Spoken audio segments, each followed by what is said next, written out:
My wife and I have been together for over 10 years, and when we're driving together and I'm behind the wheel, sometimes she will shout, "Slow down," out of nowhere and then say, "Why are you driving so fast?" in a critical tone, as if the way I'm driving is obviously unsafe. Usually I bite my tongue and slow down to placate her, but the thing is, the way I drive is not unsafe. Driving since 1997, never got a ticket or in an accident. My wife is generally a good driver, but much less experienced than me in snow and on gravel roads. And by her own admission, she has some lingering driving-related trauma. Yesterday, she came home and told me that her car was making a rattling noise when she drove over bumps. We got into the car and I started driving down our driveway, which has plenty of bumps to hit. It's gravel and long, and I was driving slightly faster than usual to hit them hard to try to produce the sound she was talking about. Suddenly, my wife yelled, "Slow down!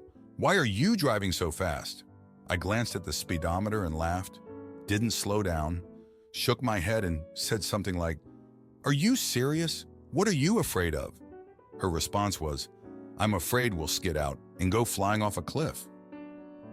Since that was physically impossible, we were going 25 kilometers per hour, 15.5 miles per hour, and there was no cliff in sight. Let me remind you, we were on our driveway, the same one we have been driving up and down for the past 5 years. I think I laughed and said words to the effect that she was being irrational. Predictably, she got mad at me for not validating her feelings, and I told her I wasn't going to validate her irrational fear. She didn't ask me to let her out, so I kept driving, and we survived the trip from the house to the road. Then we drove around for a while, listening to the car before going home, where my wife sulked for the rest of the evening. We argue very rarely, but today the driving thing came up. Again, I refused to validate her irrational fear. We both got as worked up as we ever do. We're pretty calm people, but voices were raised. I told her how it annoys me when she yells at me to slow down, that it's insulting, that her fear is like being afraid of monsters under the bed, and that maybe she needs therapy to get over it. She said I'm the one with the problem because I get annoyed when she yells at me in the car, and maybe I need therapy to work on ways to not be annoyed by it, and that I should simply do what she says in order to validate her feelings, the way you do for someone you love.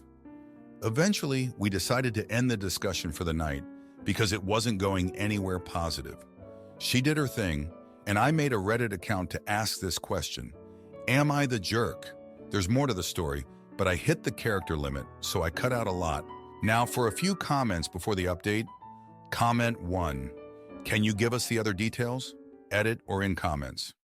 I'm inclined to say not the idiot, because validating feelings doesn't mean you have to do everything the other person wants. You can understand their feelings and accept their feelings just fine, and decide you're not going to be dictated by them. Your wife is overstepping, probably so she gets her own way. Comment 2. Ask her to validate your feelings in return and respect that no one wants to be shouted at, especially while driving. How would she like it if you shouted at her about the way she brushes her hair? She does it too much and it'll fall out. It's the same level of irrationality. She sounds like an entitled peach if you ask me. Now, for the update. Hey everyone, thanks for all the comments on my last post. It's been a busy couple of weeks since I last updated you all. After our argument about her driving fears, things were tense between my wife and I for a few days. We were civil, but there was an underlying current of frustration and resentment. I tried to let it go, but it kept nagging at me. I couldn't understand why she couldn't see how irrational her fears were. A few days later, we had plans to visit her parents for the weekend. As we were packing up the car, she asked if she could drive. I hesitated, but ultimately agreed. The drive started off fine, but as we got onto the highway, I noticed she was gripping the steering wheel so tightly, her knuckles were white. Every time a car passed us or we hit a small bump, she would flinch and let out a small gasp. I tried to ignore it, but after about an hour, I couldn't take it anymore. I asked her to pull over at the next rest stop. When we stopped, I turned to her and said, "I can't do this anymore. I can't sit here and watch you be so afraid of something that's not going to happen.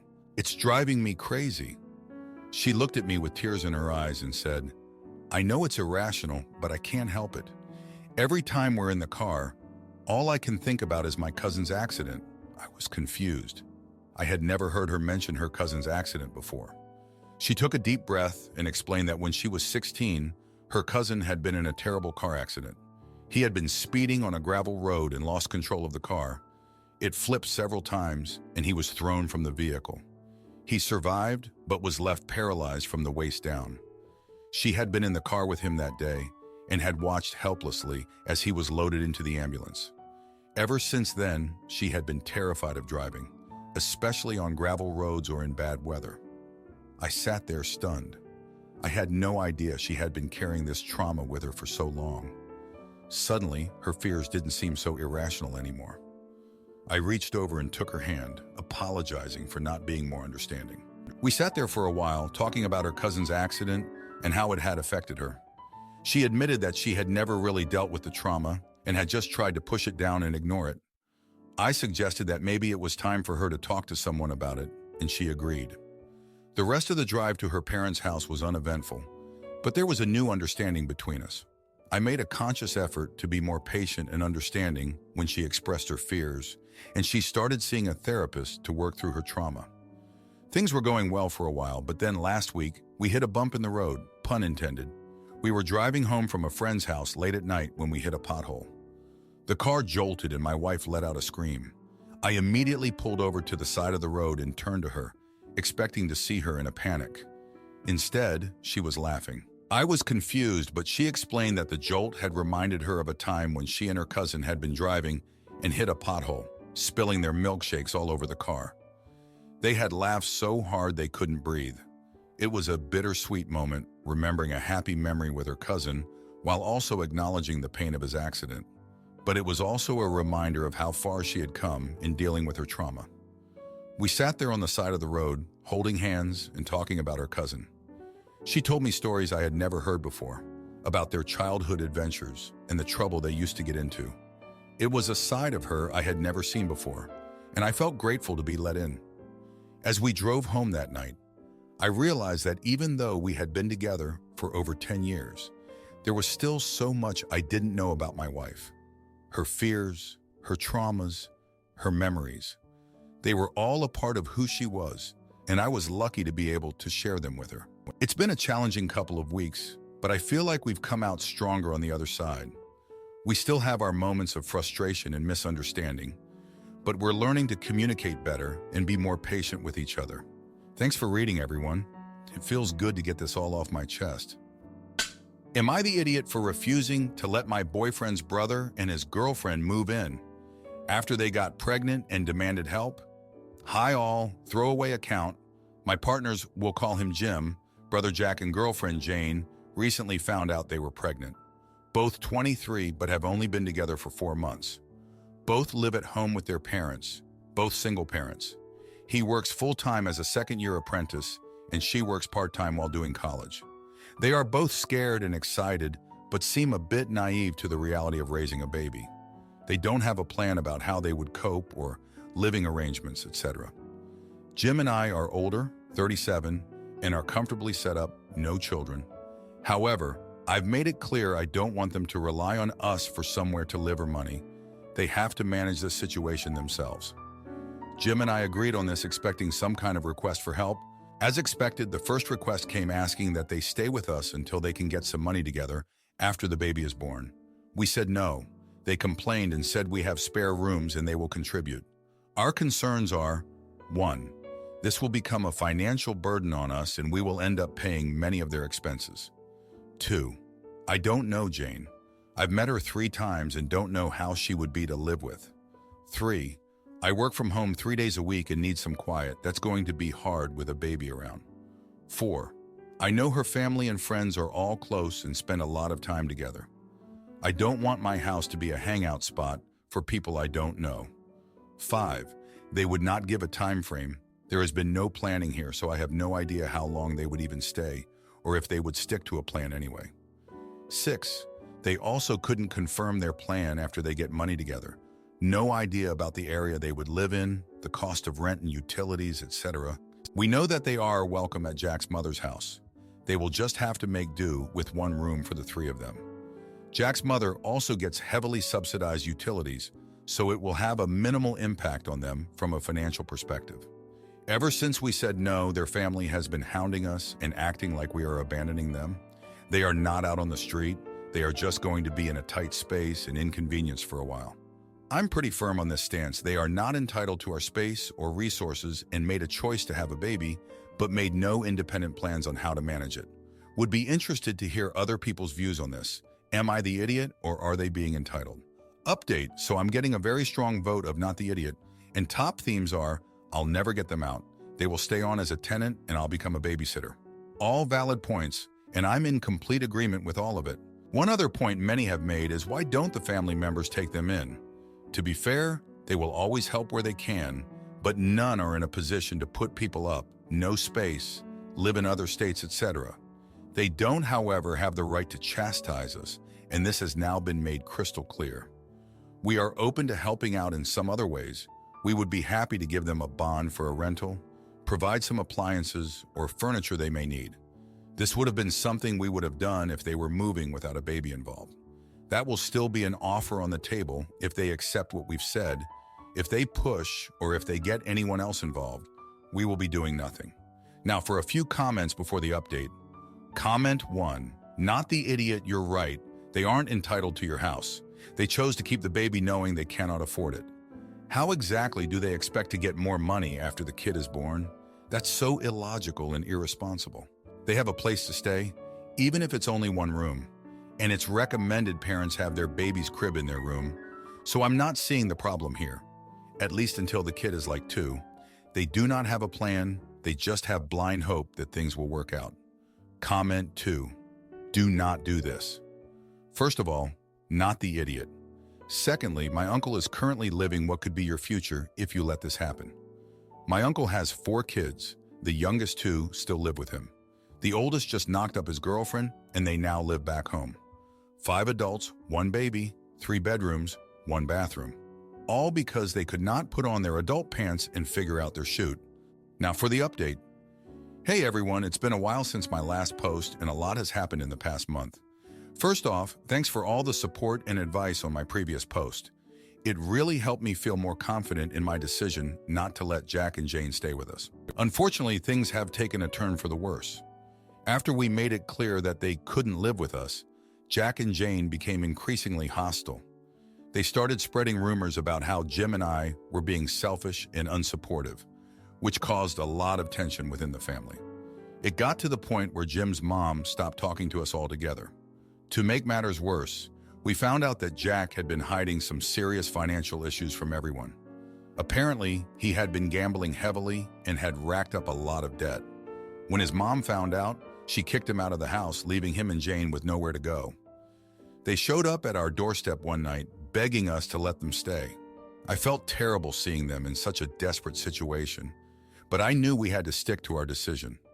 We offered to help them find a place to stay and even offered to pay for a few months' rent, but they refused.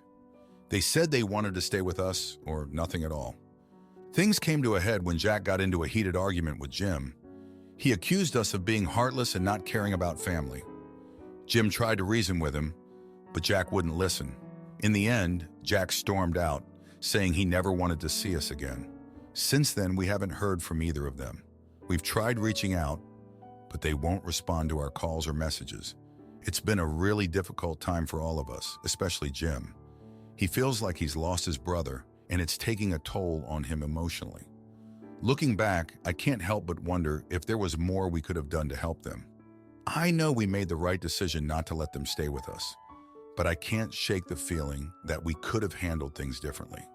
Maybe if we had been more understanding or tried harder to find a solution, things wouldn't have ended up like this. But at the same time, I know that Jack and Jane are adults and they need to take responsibility for their own lives. They made the decision to have a baby without any real plan in place, and they can't expect others to bail them out every time things get tough. It's been a really challenging month, and I don't know what the future holds for any of us. I just hope that someday Jack and Jane will be able to see things from our perspective and understand why we made the decisions we did. Until then, all we can do is try to move forward and hope for the best. Anyway, thanks for listening to my update. It feels good to get all of this off my chest. I appreciate all the support and advice from this community. Take care, everyone. Am I the idiot for confronting my mother-in-law who undermined my parenting while my husband was away?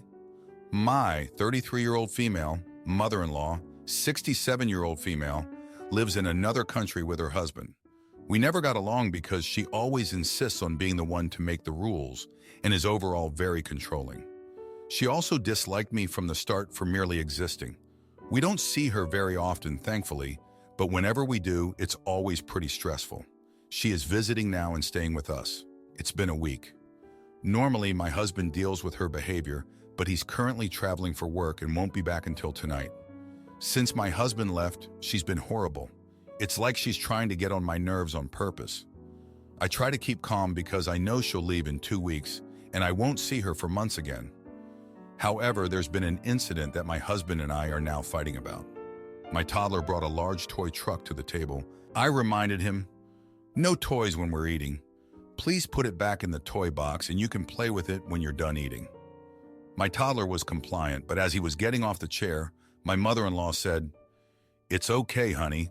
Grandma allows it. Your mommy is no fun, isn't she?" This is not an isolated incident. She's been trying to undermine my parenting ever since my husband left for work, trying to let the kids eat sweets instead of dinner, telling them they can do things I just told them they were not allowed, and so on. I could not take it anymore and said, "Let's not forget Grandma is but a guest here. Guests don't make the rules, do they? I'm sure Grandma knows who this apartment belongs to, and hotels are so expensive in this area." I admit my tone was mocking and I was referring to the fact that I alone own our home. I inherited it from Grandpa. She was red and called me disrespectful, but did not escalate it any further. The same evening, my husband is calling me furious, asking how dare I tell his mother she's not welcome here. I told him the full story, and he was still pissed, claiming I should have handled it better and keep peace. He said he can't even leave for a few days without us getting in a fight in front of the kids. I told him, "Why don't you say that to your mother?" I also told him this is the last time I'm allowing her to stay over. She can live in a hotel or not come at all for all I care if she has to act like this. I refuse to feel so uncomfortable in my own home. I also told him I'm going to my parents' lake house this weekend because the weather is so nice and I want to relax. However, my mother-in-law is not welcome to join. He has 3 options: go with us, try to convince the kids to stay home with him and my mother-in-law so that I could go alone, or I go with the kids and he stays with my mother-in-law. He told me it's very rude not to invite my mother-in-law. She would love to go to the lake. I said maybe, but she's the one I need a break from. He called me a petty jerk. I sure am petty, but I don't think I'm the jerk here. Never in my life have I started an argument with my mother-in-law first. But just in case, am I the idiot? Now for a few comments before the update. Comment 1. Not the jerk. It's so unfortunate when mother-in-laws try to be matriarchs. She's alienating herself and ruining her relationship with the grandchildren. Kids aren't stupid. They understand the condescension and will always be on Team Mom. Kids thrive on rules. She's a jerk, not you, and your husband needs to grow a spine. Comment 2. Not the jerk. Tell your husband that no matter what he thinks of you, at least you don't go into other people's homes, disrespect them, and try to undermine their parenting. If he agrees with his mother-in-law, then he can go back with her. Otherwise, if he stays, you deserve an apology from him. Now for the update. Hey everyone, it's been a week since my last post and a lot has happened. First off, I want to thank you all for your support and advice. It really means a lot to me. So after my husband called me furious about the incident with his mother, things got even worse. The next day, my mother-in-law decided to take the kids out for ice cream without asking me first. When they came back, the kids were all hyped up on sugar and refused to eat their dinner.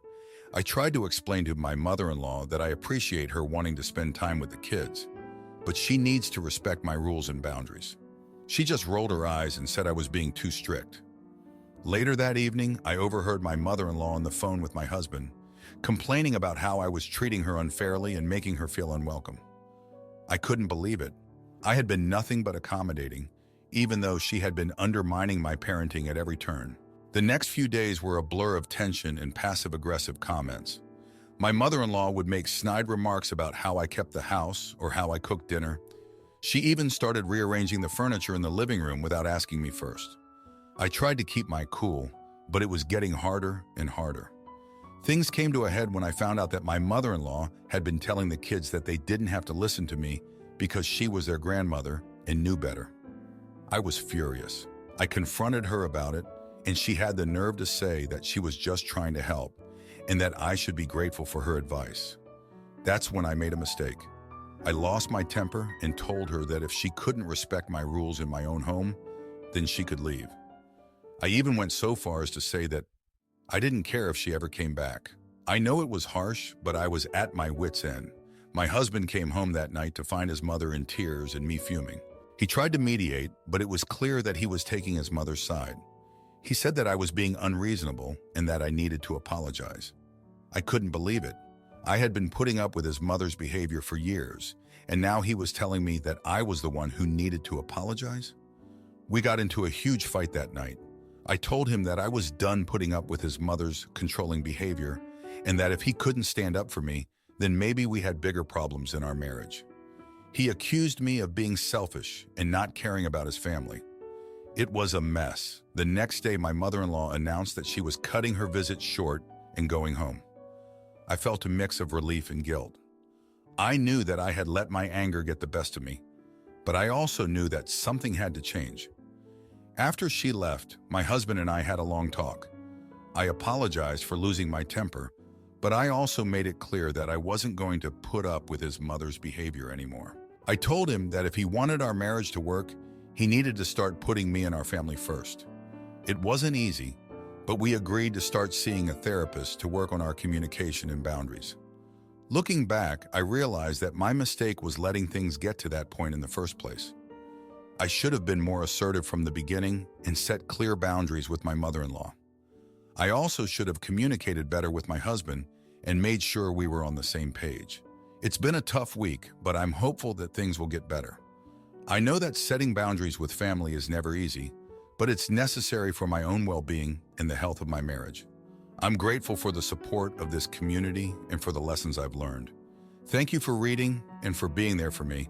If you like this video, you'll probably like these too.